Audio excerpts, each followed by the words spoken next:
Distinguished Madam Chair, Mr. Vice President, Special Rapporteur, Excellencies, distinguished participants, dear colleagues.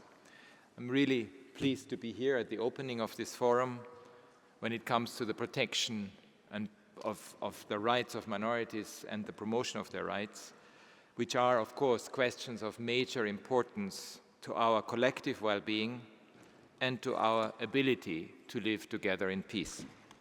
Here in Geneva, autumn, with its colorful tapestry of shades and forms, reminds us that diversity is both natural and marvelous.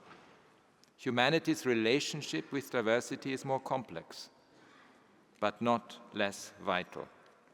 Children are often drawn to difference, collecting autumn leaves and seashells with fascination and enjoying the many ways people can be unique. Diversity is our earliest teacher. But life teaches us harsher lessons. Patterns of power, of subjugation, of exclusion and dehumanization breed false associations between non-dominant groups and enmity, disorder and crime, instilling fear and hatred. These links are neither natural nor accidental. Around the world, national or ethnic, religious and linguistic minorities remain disproportionately affected by poverty, by unemployment and lawlessness. We see land grabs and displacement, cultural suppression and even forced evictions from ancestral homes and lands to make way for tourism and commerce. Police violence against minorities has become distressingly common. Unwelcome in their homelands, minorities represent most of the world's stateless people, pushing basic rights further out of their reach. In our workplaces, members of minority communities are often the last to be hired and the first to be dismissed. Our institutions still fail to reflect the diversity of the people they serve. The absence of Roma representatives in the European Parliament is just one such example. In the growing number of autocracies, minorities are suffocating with their rights, identities and voices stifled. But even in democratic countries, some governments are rolling back legal protections, scaling down quotas on participation and hiring, and even authorizing raids and surveillance. Vilifying minorities has become a convenient divide and rule tactic for leaders seeking to polarize, confuse, and distract from their own failures. One of the major battles against minorities unfolds daily on the screens of our phones and computers.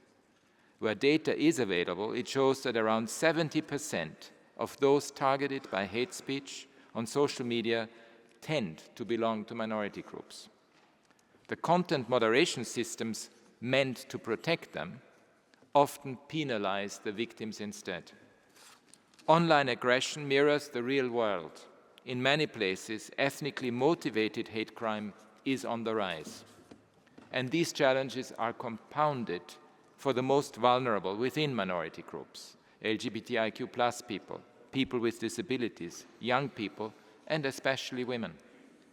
And many violations remain invisible due to a lack of data, which leads to a lack of accountability. Distinguished participants, discrimination and hatred are linked in a vicious cycle that we can and must break.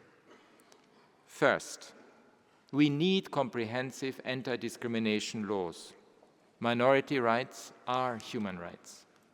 Today, less than a quarter of the world's countries have such legislation, and no new laws have been adopted over the past 3 years.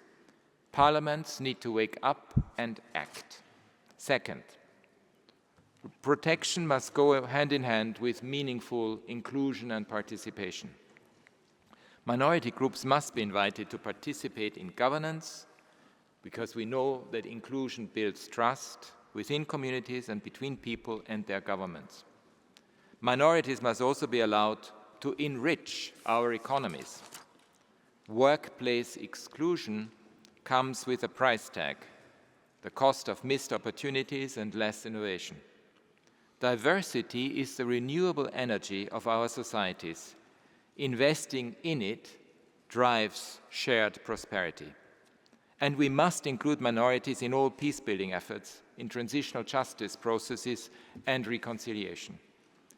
Peace can only last when every voice is heard.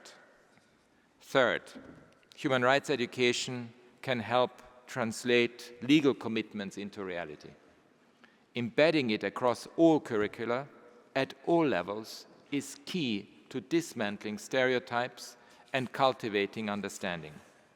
Fourth, human rights defenders are the sentinels of rights and justice, but they need protection. Threats, criminalization, and killings of minority rights defenders shows that we are not doing enough. And finally, we need to invest in reliable data systems to make minorities visible, to hold those who violate their rights to account, and we see that in many countries disaggregated data on minorities does not exist. As the winds of division grow stronger, the leadership of individual states can help us weather the storm, and that's absolutely key. So I want to commend those countries that are championing new laws and policies and strategies on non-discrimination. They are the ones that are expanding the list of minorities, of recognized minorities, and that are taking steps to recognize and acknowledge past injustices. My office actively supports this important work, both at the legal level, at the legislative level, and the policy level. We also engage with minority artists, with human rights defenders, with young people, with religious leaders to strengthen their advocacy and help deepen interfaith and intercultural dialogue. All of this work helps to build connections, to unify and to honor people in all their variety and complexity, because nature is diverse, and so are we.